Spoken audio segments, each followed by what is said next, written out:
Bumpy Johnson carried a straight razor, not a gun. People asked him why. Why not carry a .45 like every other gangster in New York? Why rely on a barber's tool when you could have firepower?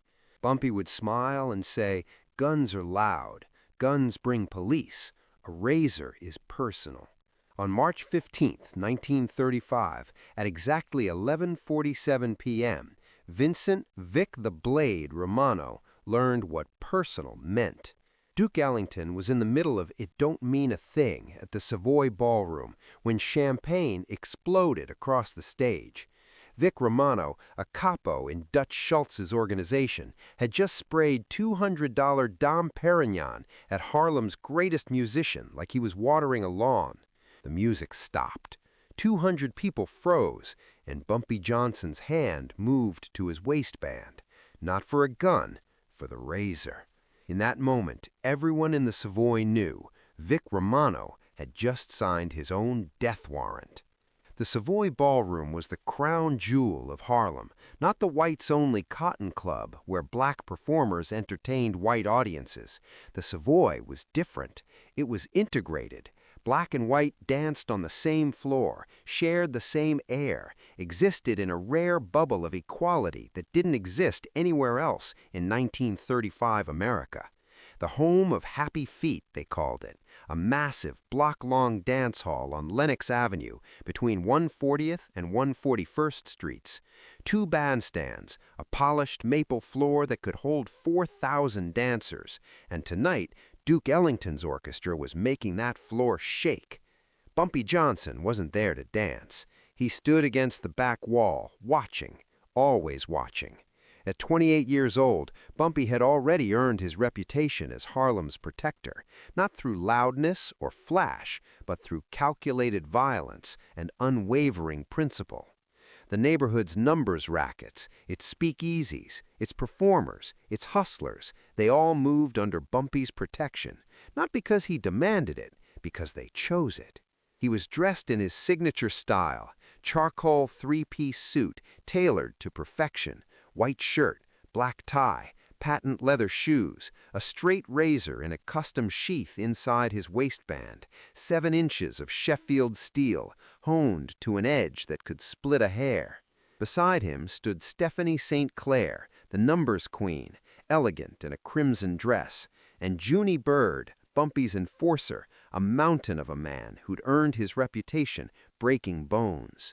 At a table near the stage sat Vincent "Vic the Blade" Romano with 6 of his guys, all Italian, all armed, all drunk. They'd been making noise all night, racist comments delivered just loud enough to be heard, laughter at the black dancers, crude remarks about the women. Bumpy had been watching them, waiting. Then Duke hit the climax of his song, fingers flying across the piano keys, the horns building, the crowd mesmerized, and Vic Romano grabbed the champagne bottle. He stood up, popped the cork, and sprayed it directly at Duke Ellington. The champagne hit Duke mid-note, soaked his tuxedo, splashed onto the piano, got in his face, his eyes.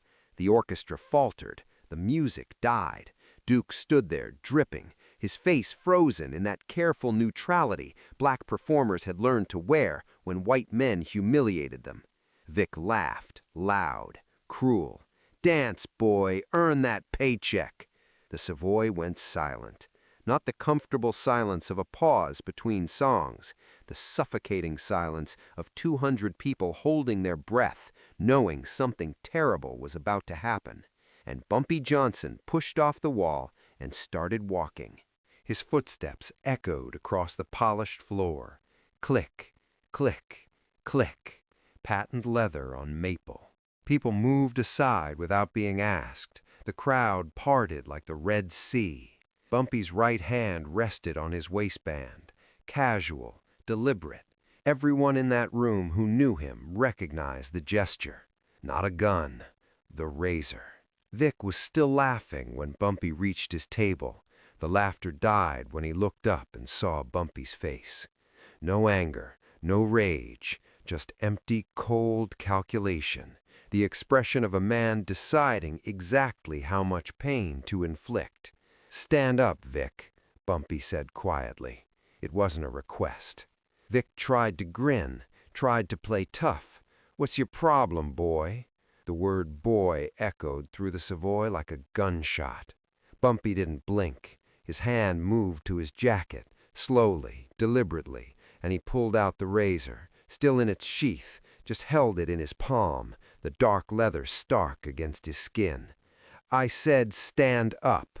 This time Vic stood. His 6 guys reached for their weapons. "Tell your boys," Bumpy said, his voice cutting through the room like the blade he carried. "If they clear leather, they won't live long enough to regret it." The 6 men froze, because everyone in Harlem knew the stories. 3 enforcers who trod collecting Schultz's tribute last month, found in an alley with their throats opened. A numbers runner who'd betrayed Stephanie to the Italians, discovered with his tongue cut out. A dirty cop who'd taken mob money to hassle Harlem businesses, fished out of the East River with "traitor" carved into his chest. Bumpy Johnson didn't make threats, he made promises, and he always kept them. Bumpy stepped closer to Vic, close enough that Vic could smell the bergamot cologne, close enough to see the absolute emptiness in Bumpy's eyes.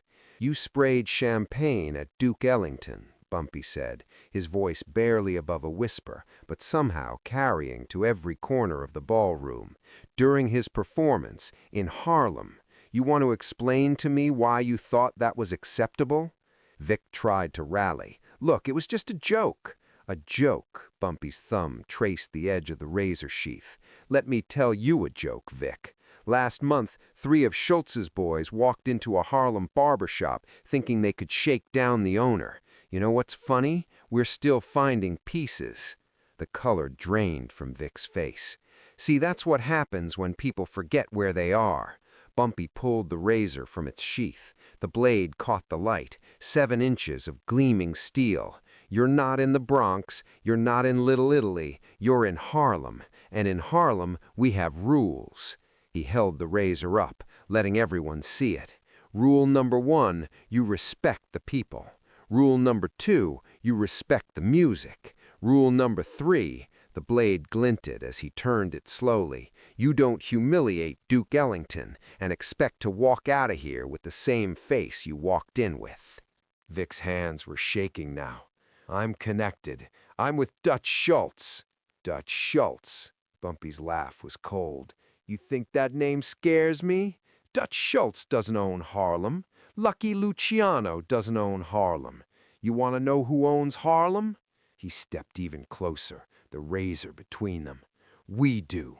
Every person in this ballroom, every musician on that stage, every dancer on this floor. This is our kingdom, and I'm the man they trust to protect it."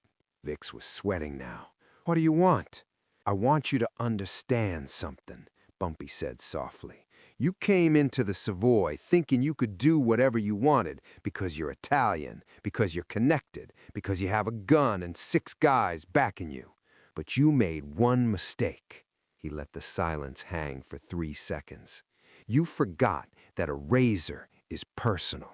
The blade moved, not threatening, just a casual adjustment, but Vic flinched like Bumpy had stabbed him. "So here's what's going to happen," Bumpy continued. "I'm going to give you 2 choices. Choice 1, you apologize to Duke Ellington, loud, clear, in front of everyone. Then you walk out of the Savoy, you leave Harlem, and you tell Dutch Schultz that this neighborhood is permanently closed to Italian business." Vic's voice cracked. "And choice 2? Bumpy smiled, the kind of smile that made men empty their bowels. "Choice 2 is I open this razor and show you why they call me the king of Harlem. And Vic," he leaned in until their faces were inches apart, "I'm really, really hoping you pick choice 2. The silence was absolute. 200 people watching, waiting. The only sound was Vic Romano's ragged breathing. "Because you see," Bumpy continued, his voice dropping to a whisper, "guns are impersonal. You pull a trigger, man drops, clean, simple. But a razor," he turned the blade slowly, catching the light, "a razor requires commitment. You have to get close. You have to look a man in the eyes while you open him up. You have to hear him beg. You have to smell his fear." He paused. "And I've gotten very good at it." Vic's knees buckled slightly. One of his guys moved to support him. "So what's it going to be, Vic? An apology or a demonstration?" Vic's voice came out as a croak. I'll apologize." Louder. "I don't think Duke heard you."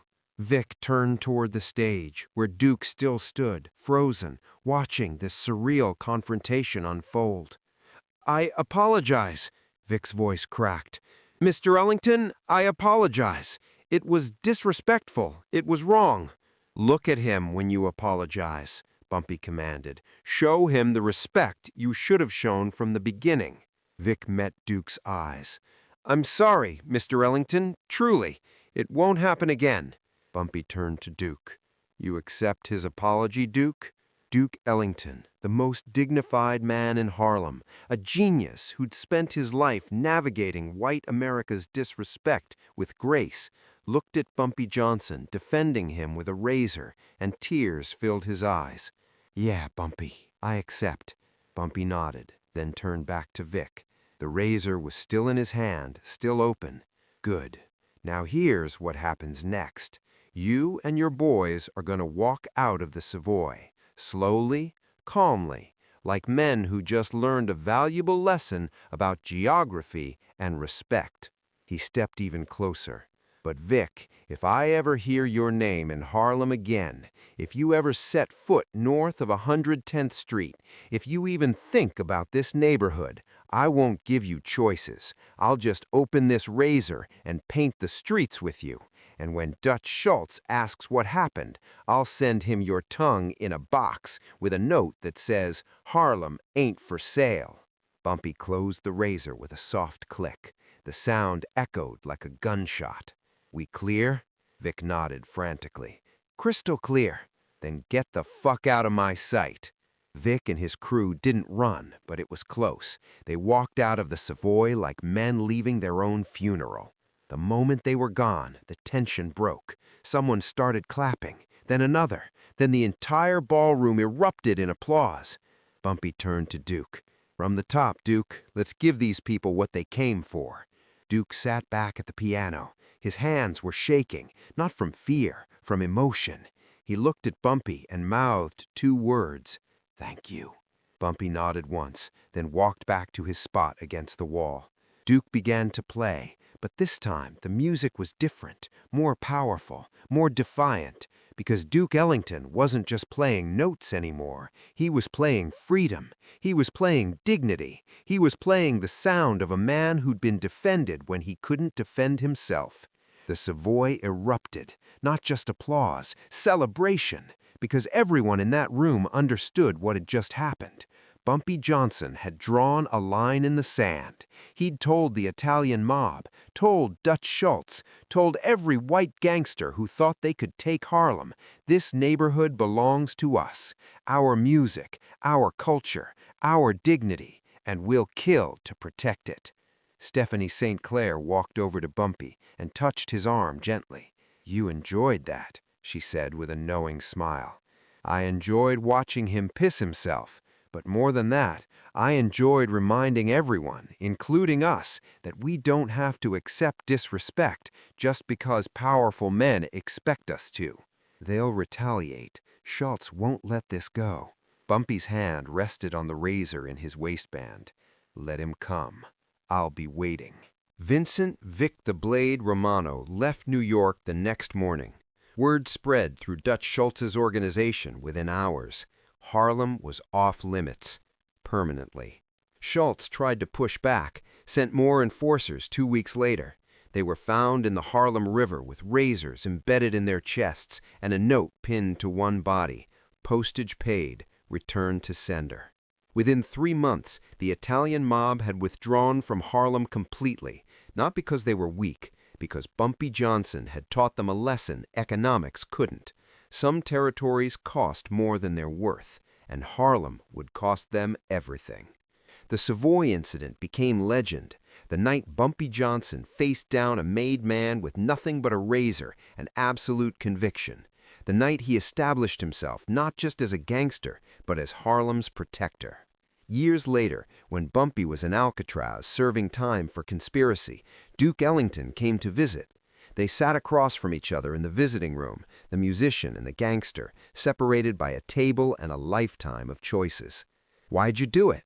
Duke asked. "You could have let it go, could have avoided all of this." He gestured at the prison around them.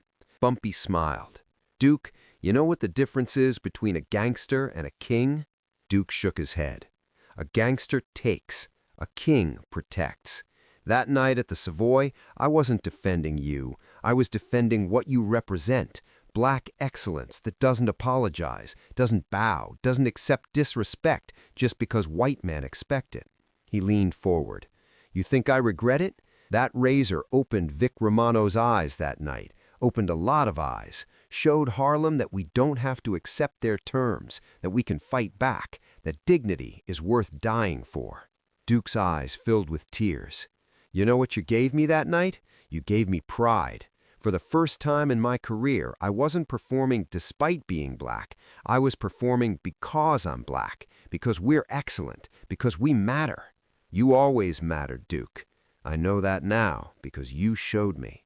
March 15th, 1935, the Savoy Ballroom. The night a straight razor defended more than one man's dignity. The night Bumpy Johnson became the undisputed protector of Harlem. The night the Italian mob learned that some kingdoms can't be conquered. The razor Bumpy carried that night stayed with him for the rest of his life, through prison sentences, through wars with other gangsters, through decades of protecting Harlem's streets.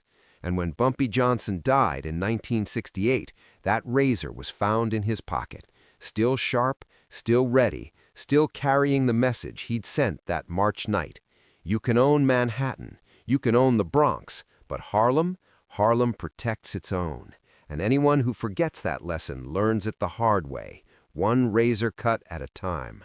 If this story of courage, dignity, and street justice moved you, hit that subscribe button and smash that like. Share this with someone who needs to understand what real leadership looks like, the kind forged in Harlem streets, not learned in boardrooms. Drop a comment. What does protecting your community mean to you? Let's keep Bumpy's legacy alive.